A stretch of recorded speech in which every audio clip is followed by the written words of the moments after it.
Question number 3, वो जो अपने वाले में क्वेश्चन 9 किया था बड़ा वाला, अलाउड डिसअलाउड वाला, वैसा क्वेश्चन के इसमें एक दो एडजस्टमेंट आएंगे, बराबर है। तो ये फुल फ्लैज सम नहीं आएगा, बट इससे वो कॉन्सेप्ट क्लियर हो जाएगा। तो ऐसा फुल फ्लैज सम नहीं आता है, इससे कॉन्सेप्ट क्लियर होता है बस। X Limited commenced production of paper on December 1, 24. Company has made the following expenditure up to 31st March 25.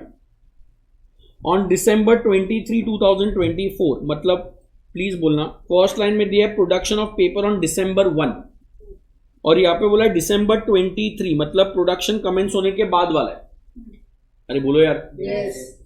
On December 23, 2024, company purchases a plot of land for 6 lakh.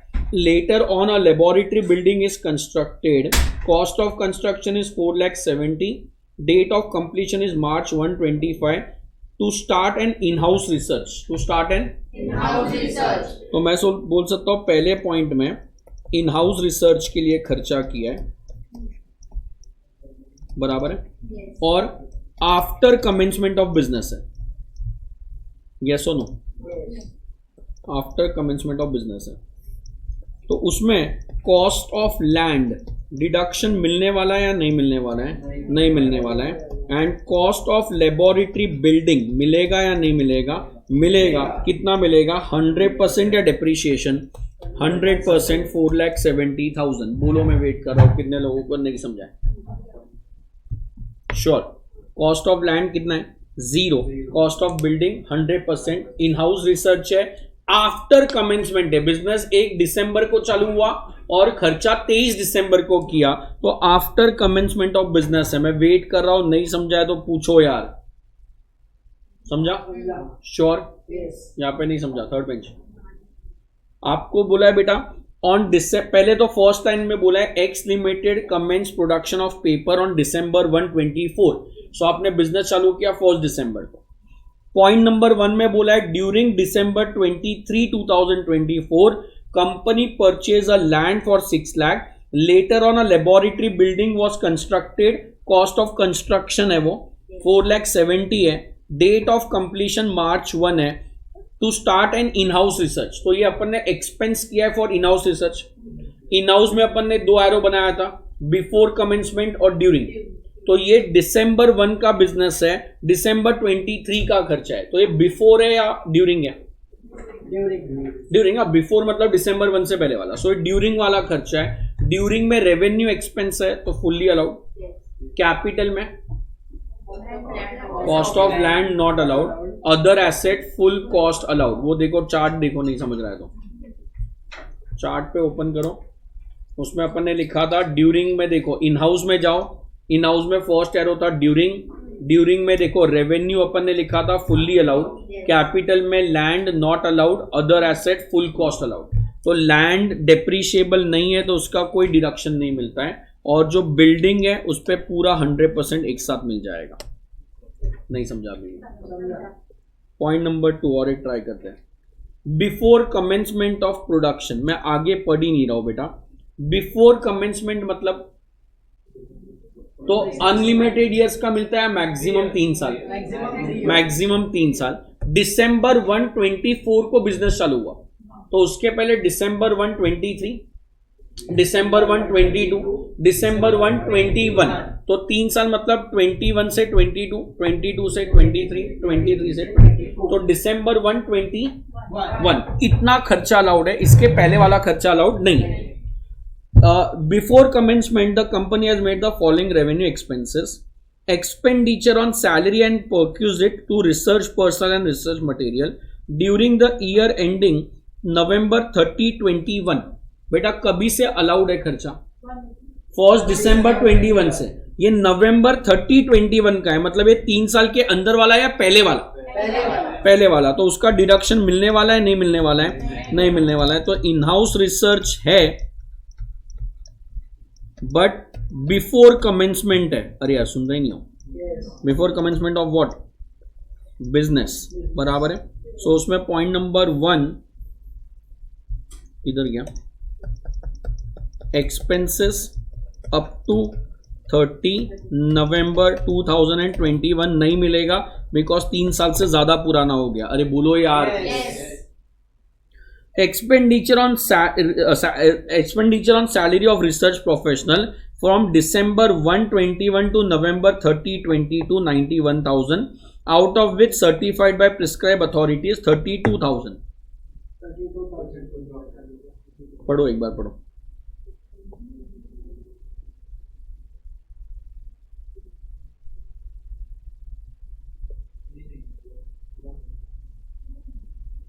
Read किया. पहले ये बोलो 3 साल के अंदर वाला है 3 साल के बाद वाला है. 3 साल के ना, दिसंबर 1 से बराबर है. सो सैलरी बराबर है विथ इफेक्ट फ्रॉम कौन सा 1 दिसंबर 21. ये 3 साल वाला है. तो सैलरी मतलब रेवेन्यू एक्सपेंस है. तो रेवेन्यू एक्सपेंस अपन ने पढ़ा था अलाउड है if approved by prescribe authority. क्या था? If approved by. तो प्रिस्क्राइब अथॉरिटी ने अप्रूवल 32 का दिया तो खर्चा सिर्फ 32 का ही मिलेगा. यस और नो यार? यस. हाँ, बिफोर में ये ना, ये तो बिफोर वाला है ना बेटा. बिजनेस 24 में चालू किया, ये 21 का खर्चा है.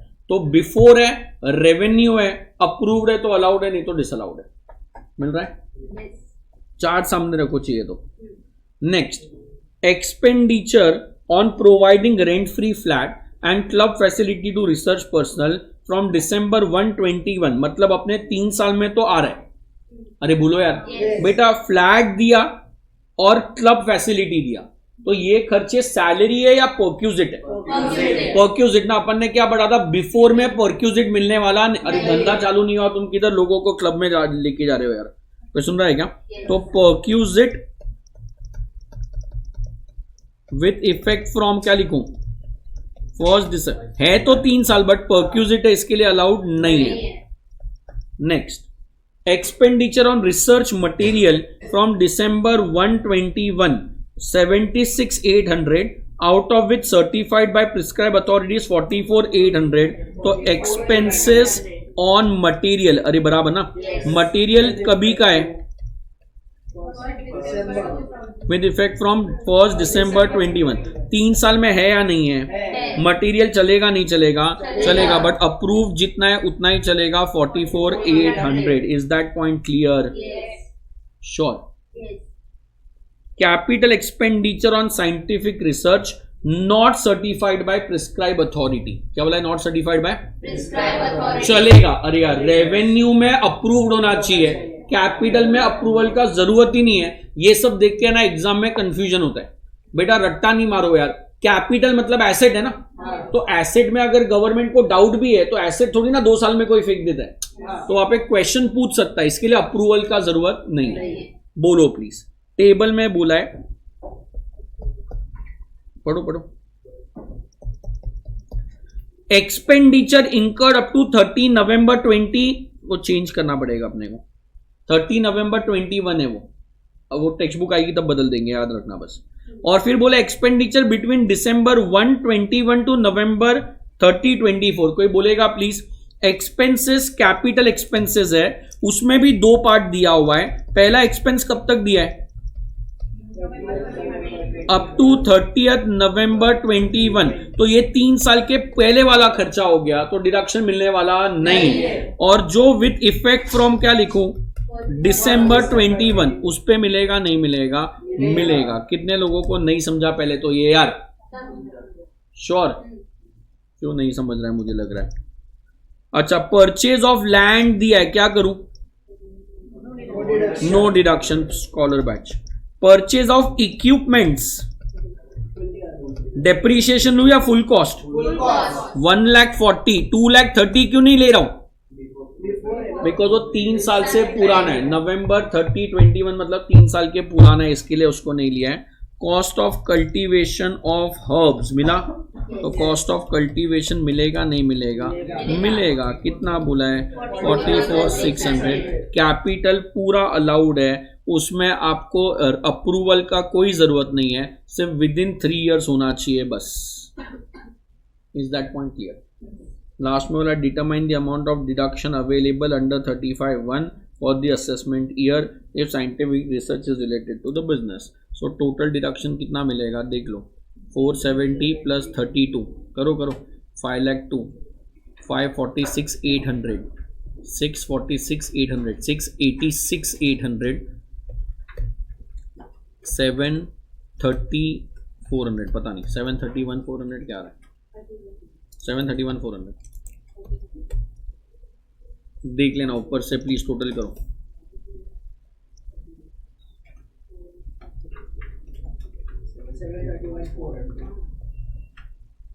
समझा ये क्वेश्चन नहीं आएगा बेटा ये एक एडजस्टमेंट आएगा 3 मार्क का वेटेज रखेगा 10 में से 30% ऑफ दैट क्वेश्चन तो ये नहीं समझाया तो डाउट पूछना प्लीज कॉपी करो क्वेश्चन 3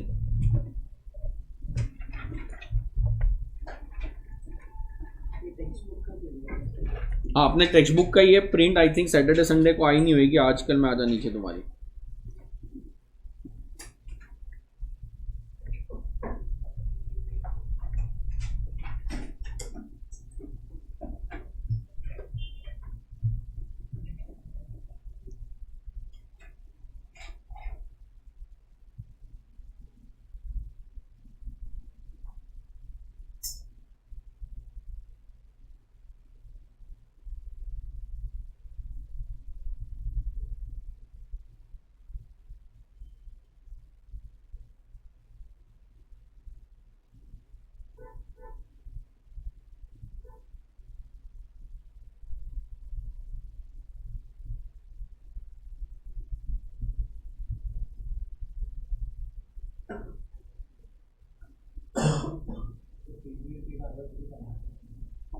क्वेश्चन नंबर 1 10 मार्क का आता है डीटी में वो इसी का आता है इसमें जैसे अपन ने किया था सम फर्स्ट उसमें अदर सोर्सेज डिडक्शन थोड़े बहुत मिक्स करके आता है बट 99% केस पीजीबीपी प्लस कुछ और आता है तो main is PGBP then other sources deduction ऐसा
कोई कॉपी कर रहा है? मेरे को बोलोगे क्या? सेम है word to word. Scientific research में क्यों 100% डिडक्शन दिया टू प्रमोट अ बिजनेस? तो इससे बिजनेस कैसे प्रमोट हुआ 100% से? 100% कैपिटल एक्सपेंडिचर दे दिया तो बिजनेस कैसे प्रमोट होएगा?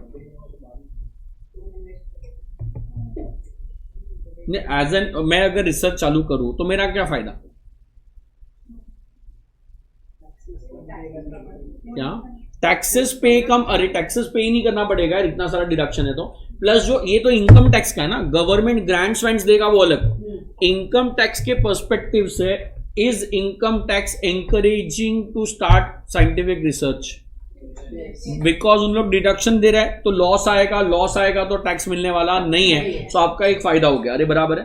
तो वैसे ही गवर्नमेंट बेटा विजनरी है इंडिया का, कोई सुन रहा है क्या? कोई भी गवर्नमेंट, बीजेपी कांग्रेस किसी की भी बात कर रहा हूं मैं, तो गवर्नमेंट इज विजनरी। गवर्नमेंट ने 2012 में, मतलब 12 साल पहले सोच लिया था कि यार इंडिया में थोड़े बिजनेसेस है जो कोई चालू नहीं कर रहा है और हमको चाहिए कि वो बिजनेस चालू हो, नहीं तो वर्ल्ड वाइड इंडिया में there will be a shortage, और अगर वर्ल्ड वाइड शॉर्टेज हो गया तो अपना कंट्री बैडली अफेक्ट हो जाएगा। कोई सुन रहा है क्या? किसने बोला? इंडिया की गवर्नमेंट ने। 2008 में भी था एक्चुअली, 8 से।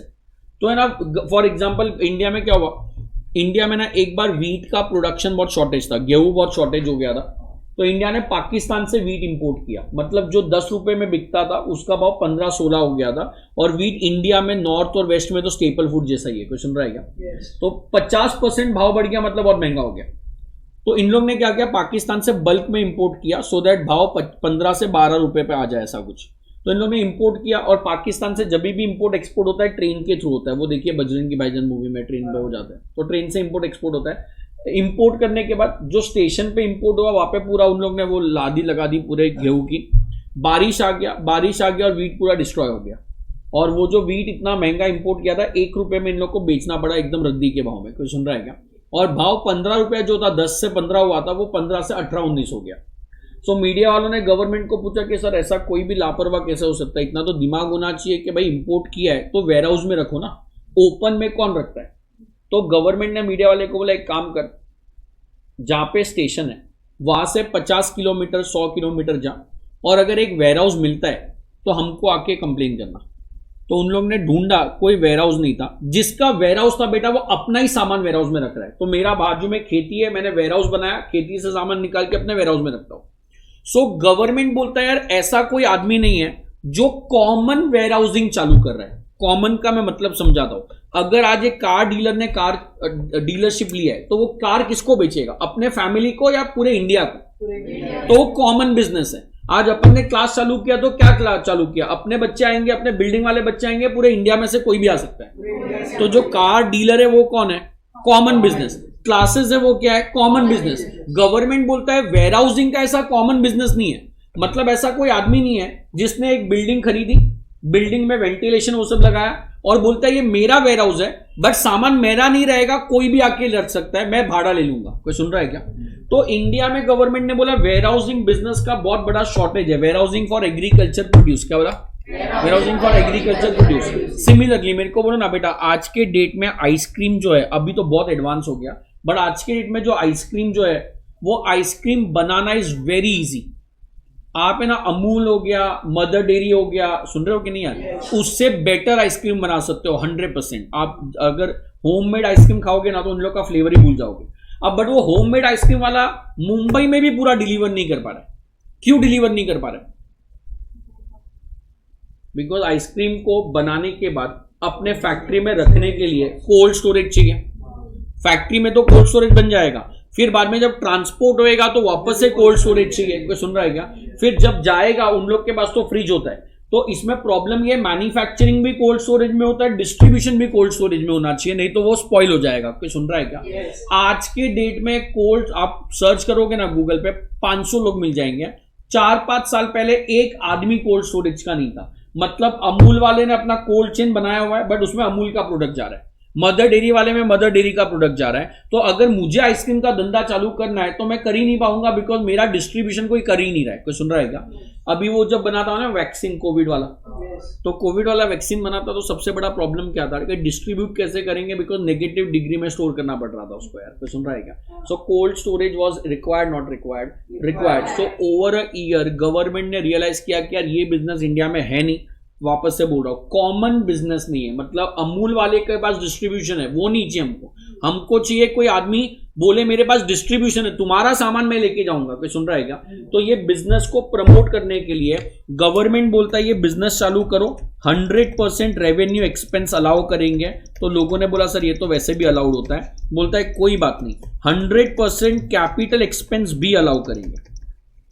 क्या 100% कैपिटल एक्सपेंस भी अलाउ करेंगे, बट थोड़े एक्सपेंस अलाउड नहीं है, बिकॉज इसका तुम्हारे बिजनेस से कोई लेना देना नहीं है। एक तो लैंड है जो नॉन डेप्रिशिएबल होता है, दूसरा अगर मैं कोल्ड चेन का बिजनेस चालू कर रहा हूं या वेयर हाउसिंग का कर रहा हूं तो उससे गुडविल से कोई लेना देना नहीं है। अरे यार कोई सुन रहा है क्या? लॉजिकल है यार। तो इंडिया में ये बिजनेस की कमी है। अगर आप ये बिजनेस चालू करोगे तो यार तुम्हारा तो धंधा 100% हाउसफुल होएगा, तो तुमको दूसरे का गुडविल का क्या जरूरत है? नहीं समझ रहा है, आंसर बोलोगे क्या? और क्या है? लैंड, गुडविल, और ये भी तुम लोग को समझता है तो नॉन डेप्रिशिएबल होता है। फाइनेंशियल इंस्ट्रूमेंट्स, क्या बोला? इंस्ट्रूमेंट। तो ये सब का डिडक्शन मिलेगा नहीं मिलेगा? नहीं मिलेगा, बराबर है। सो गवर्नमेंट बोलता है सारे का डिडक्शन ले लो, बट ये 3 चीजों का नहीं मिलेगा। किसका? Land, goodwill, financial instrument. क्यों नहीं मिलेगा? लैंड नॉन डेप्रिशिएबल है, गुडविल का जरूर। अरे यार मैं तुम लोग को बोल रहा हूं पूरे अंधेरी में, हाइपोथेटिकल अज्यूम करो ना, मैं तुम लोग को बोल रहा हूं पूरे अंधेरी में एक भी जेरोक्स वाला नहीं। अगर तुम चालू करोगे तो तुम्हारा धंधा चलेगा नहीं चलेगा? तो उसमें दूसरे का गुडविल का कोई जरूरत ही नहीं है ना यार। समझ रहा है क्या? तो इसलिए गवर्नमेंट बोलता है गुडविल का सेंसिबल बात ही नहीं है, और फाइनेंशियल इंस्ट्रूमेंट नॉन डेप्रिशिएबल है तो मिलने वाला नहीं। कितना खर्चा अलाउड है? रेवेन्यू है तो 100%, कैपिटल है तो 100%, अदर देन लैंड, गुडविल। मैंने बोला sir before commencement of business वाले खर्चे, before commencement of business government बोलता है फुल्ली अलाउड, कोई रिस्ट्रिक्शन नहीं है। 2 साल 3 साल जितना भी पुराना हो चलेगा, if capitalised in the books. क्या है? इफ मतलब सिंपल है, गवर्नमेंट बोलता है जिस दिन बिजनेस चालू होएगा उस दिन बैलेंस शीट में वो एसेट होना चाहिए बस।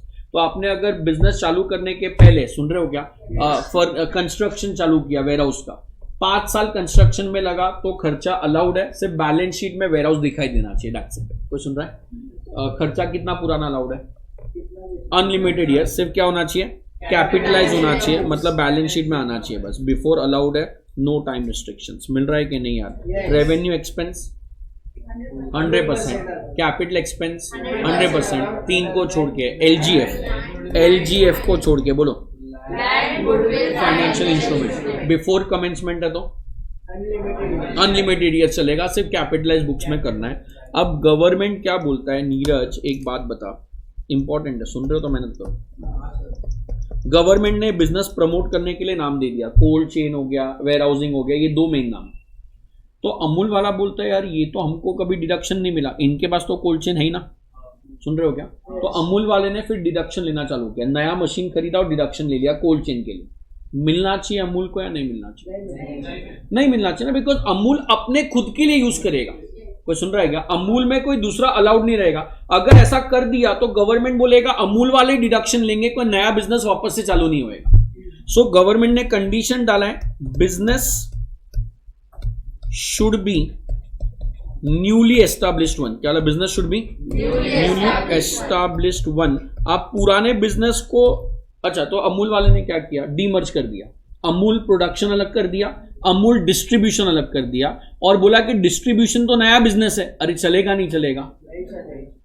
बोलो बोलो, वापस से पूछता। अमूल एक कंपनी है, अमूल अगर एग्जिस्टिंग बिजनेस में कर रहा है तो डिडक्शन नहीं है, न्यू बिजनेस होना चाहिए ना। तो अमूल ने क्या किया? अपनी कंपनी को 2 पार्ट में ब्रेक कर दिया, डिस्ट्रीब्यूशन अलग, प्रोडक्शन अलग, और फिर वो बोलता है कि डिस्ट्रीब्यूशन का डिडक्शन दे दो। मिलना चाहिए नहीं मिलना चाहिए? अगर नहीं मिलना चाहिए तो फिर तो यार अमूल वाला ही फायदा उठा लेगा यार वापस। तो it should not be form by splitting up or restructuring existing business. क्या it should not be formed by और restructuring existing business. कंप्लीट नया बिजनेस होना चाहिए. तुम समझो गवर्नमेंट को चाहिए कि जो ये लाइन में नहीं है वो ये लाइन में आए, और फिर वही लाइन वालों को बेनिफिट दे दिया तो कोई आएगा ही नहीं. फिर अमूल अरे ये बहुत बड़ा डिडक्शन है. 100% कैपिटल एक्सपेंडिचर इनकम टैक्स में, मतलब लोग पागल हो जाता है इसके लिए. कोई सुन रहा है क्या? सो गवर्नमेंट ने जैसे अनाउंसमेंट किया, सुन रहे हो कि नहीं? सो अब अमूल वाला बोलते हैं नहीं यार इतना बड़ा डिडक्शन कैसे छोड़ दें. तो उन लोग ने क्या किया, ऐसा बताया कि अमूल वाले ने डिस्ट्रीब्यूशन ही बंद कर दिया और पब्लिकली अनाउंसमेंट कर दिया कि हमारे जो भी कोल्ड चेन वाले एसेट थे हम लोग बेच रहे. एक नई कंपनी इनकॉर्पोरेट हो गई, एक्स लिमिटेड. एक्स लिमिटेड ने सारे अमूल के वो एसेट खरीद लिए और उसने डिस्ट्रीब्यूशन चालू कर दिया. अब दोनों में जो शेयर होल्डर है सेम ही है. तो सुन रहा है क्या? तो यार ये तो कोई भी कर लेगा अपने को, बिकॉज डिडक्शन इज ह्यूज. तुम लोग आज नहीं रियलाइज करोगे, जब टैक्स भरोगे तब समझेगा. 100% डिडक्शन मतलब तुमको सालों साल टैक्स नहीं आने वाला है. सालों साल, एक साल नहीं, सालों साल नहीं आने वाला है. सो अमूल वाला क्या करेगा, नया कंपनी फॉर्म करेगा, पुराने एसेट सब खरीद के नया बता देगा. सो गवर्नमेंट बोलता है कि इसके लिए हम लोग ने लिखा है प्लांट एंड मशीनरी जो बिजनेस में आएगा वो नया आना चाहिए.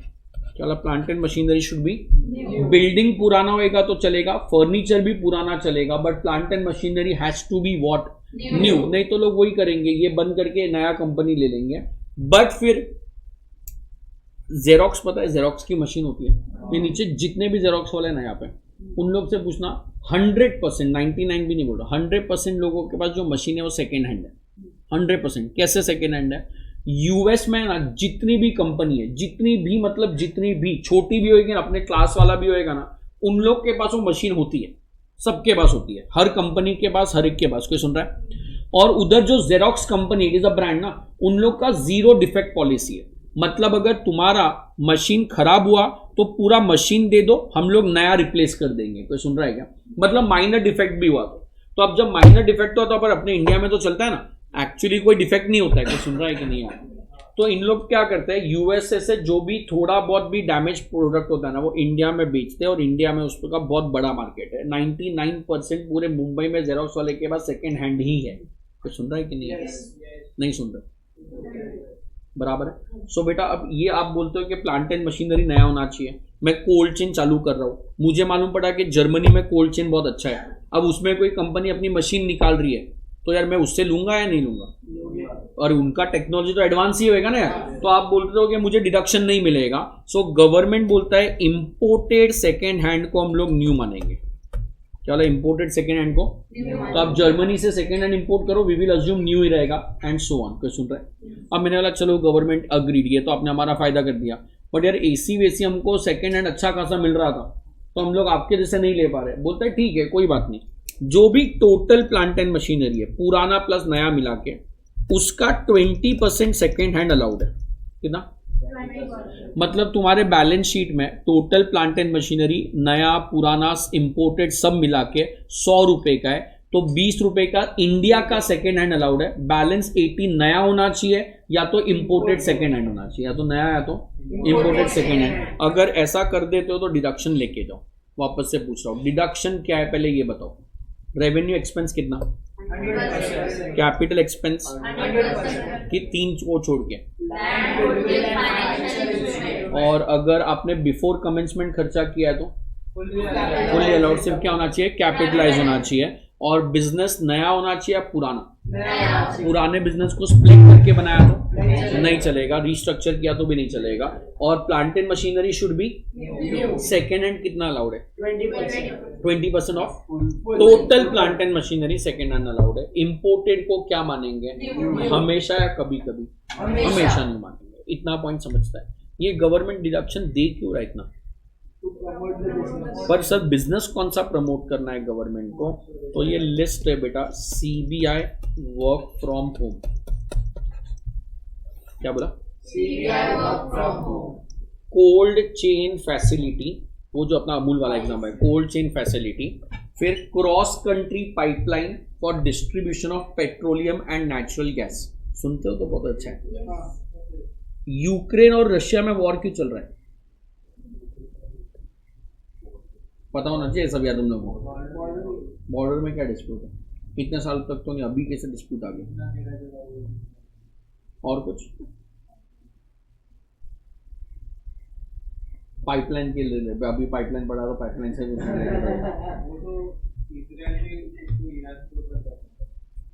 यूक्रेन ने एक नाटो करके ग्रुप पता है, नाटो बराबर है, उसमें इन लोग ने क्या किया, नाटो मतलब उसमें यूएस आ गया, यूके आ गया, पूरा ऐसा इन लोगों ने अलायंस बनाया हुआ है।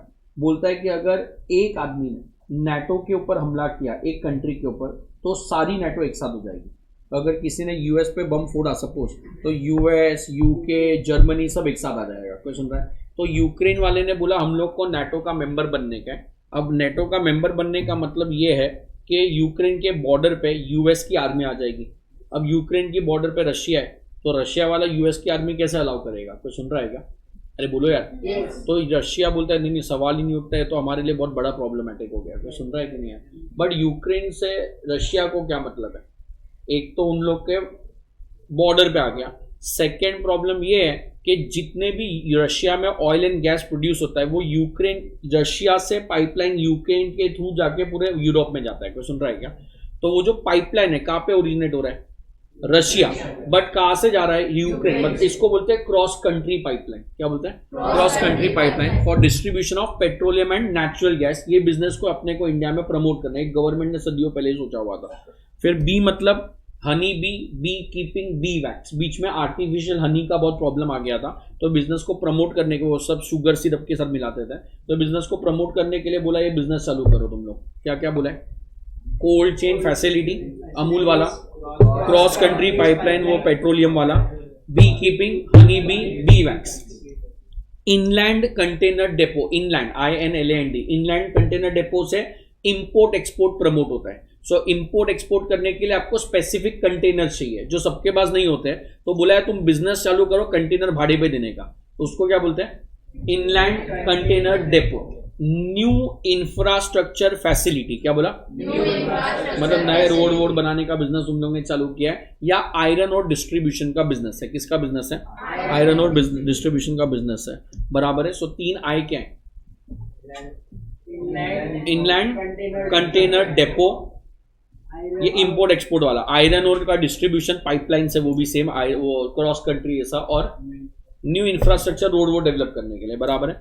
गवर्नमेंट बोलता है टूरिज्म को बूस्ट, समझता है कि नहीं पता नहीं। UAE दुबई जो है इतना अमीर कैसे, इतना पावरफुल कैसे? ऑयल की वजह से वो सबसे फास्टेस्ट ग्रोइंग है, बराबर है। अब उन लोग को रियलाइज हो गया कि भाई ऑयल का भी फ्यूचर ज्यादा नहीं बचा है। ऑयल क्या है? Fossil fuel. It is a fossil fuel ना। फॉसिल फ्यूल मतलब लिमिटेड हो गया, प्लस अभी वो पॉल्यूशन का अवेयरनेस आ गया, तो वो फ्यूचर में कम होने ही वाला है। तो अभी UAE क्या कर रहा है? रेसिडेंट को इनवाइट कर रहा है, इतना बेनिफिट देता है कि यूएस वाले लोग अभी UAE में सेटल हो रहे हैं। कोई सुन रहा है क्या? फॉरवर्ड नेशन बना दिया अपने आप को। कोई सुन रहा है कि नहीं है? It is a forward nation, tax कम है, सुनते हो कि नहीं है? और लाइफस्टाइल अच्छा है। यूएस में आए दिन लड़ाई होती रहती है, UAE में कुछ नहीं होता है। कोई सुन रहा है क्या? और UAE ने क्या किया? बोलता है कि यार ये ऑयल का जो डिपेंडेंसी है वो कम करना पड़ेगा ना यार। तो उन लोग का second largest contributor to economy is tourism. It is what? अब UAE में बेटा देखने के लिए कुछ नहीं है। तुम जाओगे तो क्या है, बड़े बड़े बिल्डिंग्स है, साइंटिफिक के बस वही है ना, वो पार्क है। अब इंडिया में तुम देखोगे तो, ये मैं प्रमोट कुछ नहीं कर रहा, बट तुम सोचोगे तो हर एक चीज है इंडिया में। तुमको स्नो जाने का है तो नॉर्थ में पूरा स्नो है, अरे कश्मीर है, नॉर्थ है पूरा स्नो वाला है, शिमला मनाली। तुमको ग्रीनरी जाने का है तो साउथ में पूरा है, केरला वेरला। तुमको सिटी लाइफ चाहिए तो मुंबई, दिल्ली, ये सब सिटी लाइफ है। सुन रहे हो कि नहीं? तुमको नेचर चाहिए तो नॉर्थ ईस्ट, सुन रहे हो कि नहीं यार? तो तुमको जो भी चाहिए वर्ल्ड में, पानी चाहिए तो अंडमान निकोबार है, तो बोलता है गोवा है। तो जो भी चाहिए पूरे वर्ल्ड में, तुम कुछ भी, मालदीव्स देखो तो मालदीव्स भी इंडिया में। तुमको अगर लक्षद्वीप या अंडमान निकोबार कुछ भी बोल दो, कोई सुन रहा है कि नहीं है? बट प्रॉब्लम ये है कि इंडिया वालों ने टूरिज्म को कभी प्रमोट ही नहीं किया, तो इसलिए गवर्नमेंट बोलता है होटल्स बनेंगे तो टूरिज्म प्रमोट होएगा।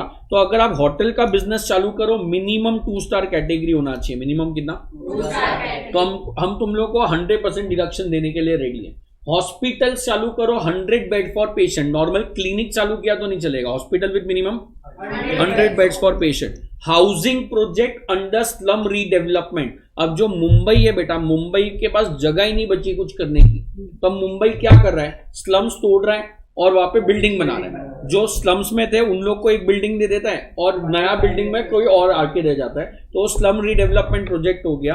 या तो अफोर्डेबल हाउसिंग स्कीम, 4H है, hospitals with minimum 100 beds for patients, hospital minimum, मैंने उल्टा बोल दिया, hospital minimum 100 beds for patient, hotels minimum 2 star category, housing projects under slum redevelopment and housing projects under affordable housing scheme. Under क्या बोला?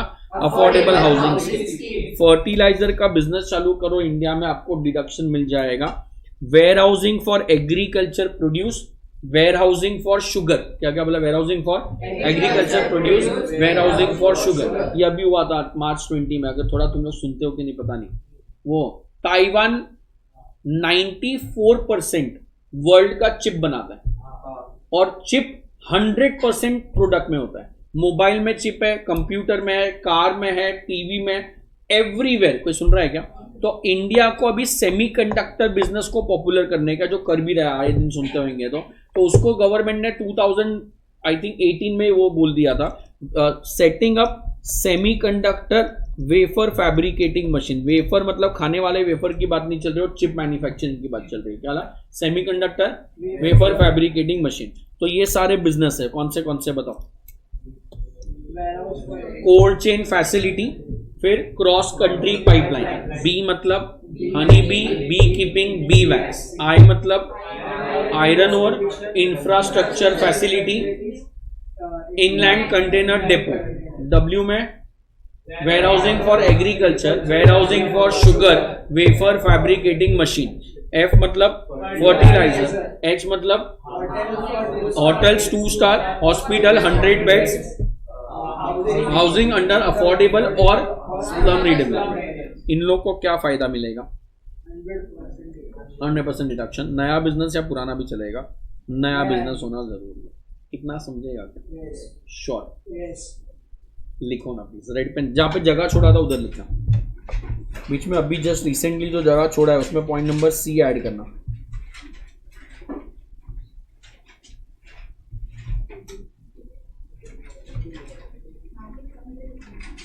Point number C और red pen से heading दो, specified business. Specified business, specified business. Section 30 board पे लिखा है, section 35AD, section 35AD specified business लिखा है, उसमें लिखो प्लीज। एक लाइन छोड़ के रेड पेन से, list of specified business, list of specified business, list of specified business लिखा। अंडर दैट राइट डाउन सी, ये लिखना है तो लिखो CBI work from home, CBI work from home.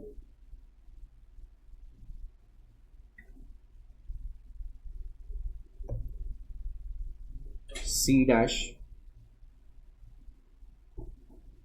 Cross country pipeline, cross country pipeline for distribution of petroleum and natural gas, cross country pipeline for distribution of petroleum and natural gas.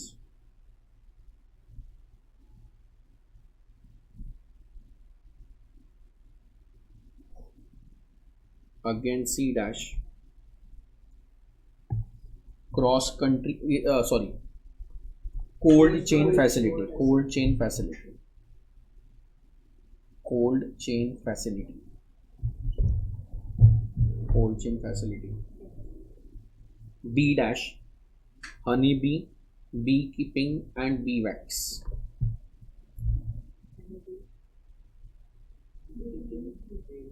honey bee, beekeeping, bee wax. Next I dash inland container depot, INLAND, inland container depot, inland container depot. Again I dash Slurry pipeline for iron ore. Slurry pipeline, slurry, SLURRY, slurry pipeline for distribution of iron ore.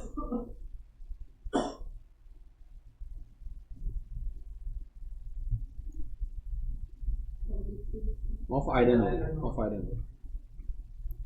Next, और एक आया था semiconductor wafer fabricate, अच्छा sorry, new infrastructure facility,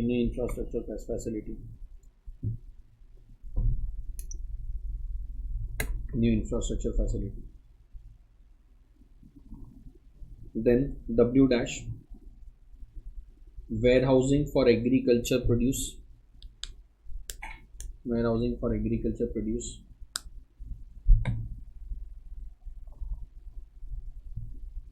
next warehousing for क्या, sugar, warehousing for sugar. Next, setting up semiconductor wafer fabricating machine, semiconductor wafer fabricating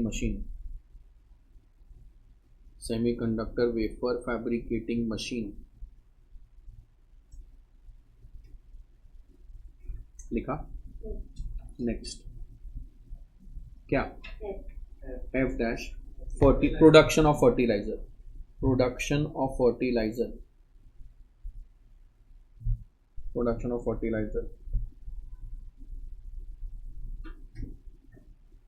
next क्या, और F लिखा ना, H dash hotels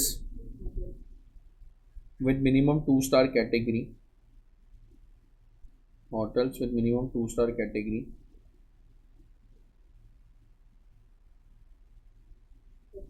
next hospitals with minimum 100 beds for patient,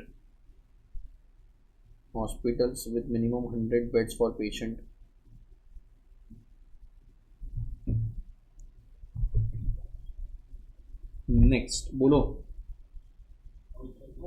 housing projects under affordable housing scheme,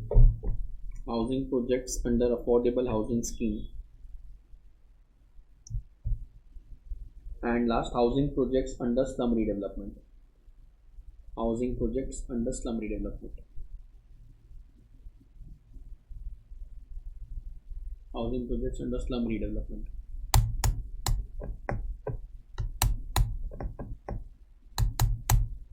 लिखा. Next एक line छोड़ के red pen से main point number 2 है slum redevelopment, affordable housing scheme.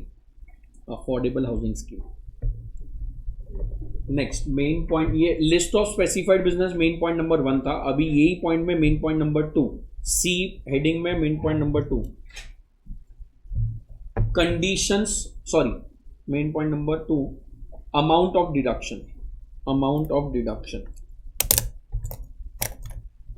Deduction, फिर ये कॉपी करो प्लीज.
हाँ कोई भी डिबेंचर भी हो सकता है, सिक्योरिटीज भी हो सकती है.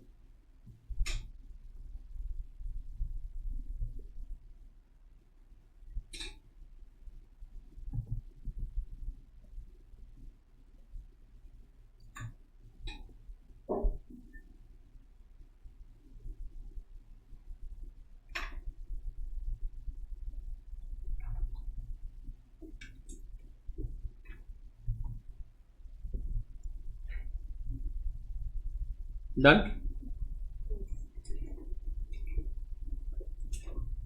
नीचे लिखना एक लाइन छोड़ के इसी के नीचे note loss from specified business, loss from specified business can be set off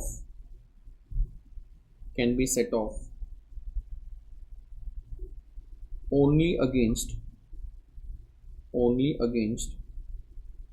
income from specified business, can be set off only against income from specified business।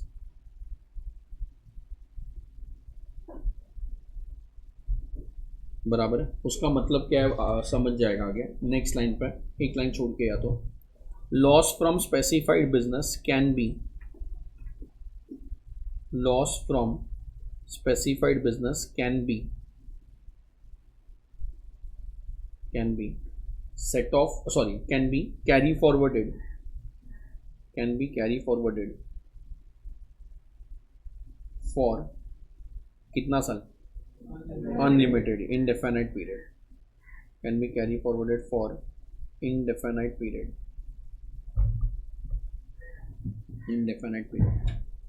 लिखा है। नेक्स्ट एक लाइन छोड़ के पॉइंट नंबर 3 रेड पेन से, conditions for availing the deduction, conditions for availing the deductions, conditions for availing the deductions। point number 1 क्या था, business should be a red pen से newly established one, business should be newly established one, brackets में normal pen से it should not be formed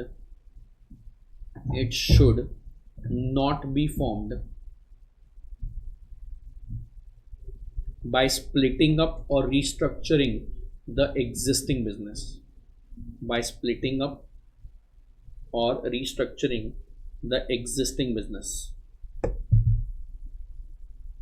by splitting up or restructuring the existing business। and point number 2 red pen से, plant and machinery should be new, plant and machinery should be new,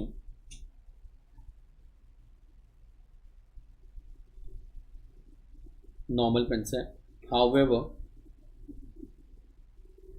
use of second hand plant and machinery, use of second hand plant and machinery will be allowed as follow, use of second hand plant and machinery will be allowed as follow। Next line पे, line के centre पे लिखना total plant and machinery, total plant and machinery brackets में new plus old, brackets में new plus old, वहां से 2 arrow, first arrow पे up to 20% of total, up to red pen से 20% of total, up to 20% of total, उसी के नीचे second hand allowed, second hand allowed.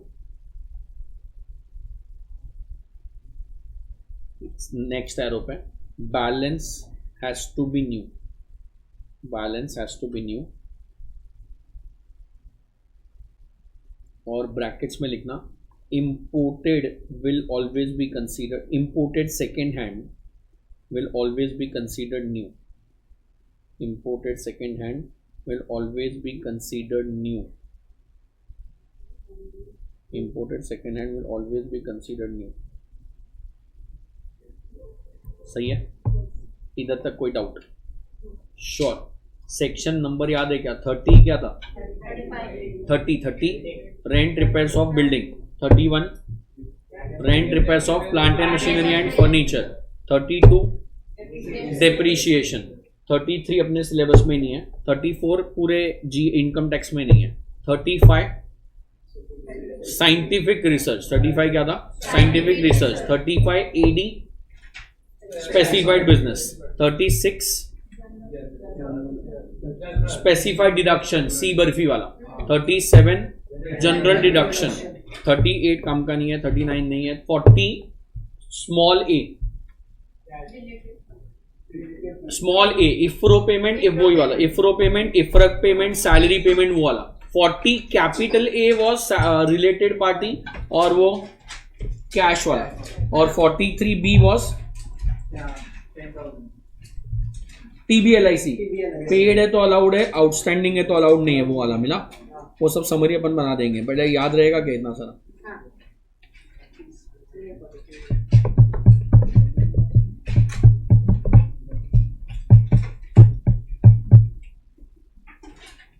That's it for the day.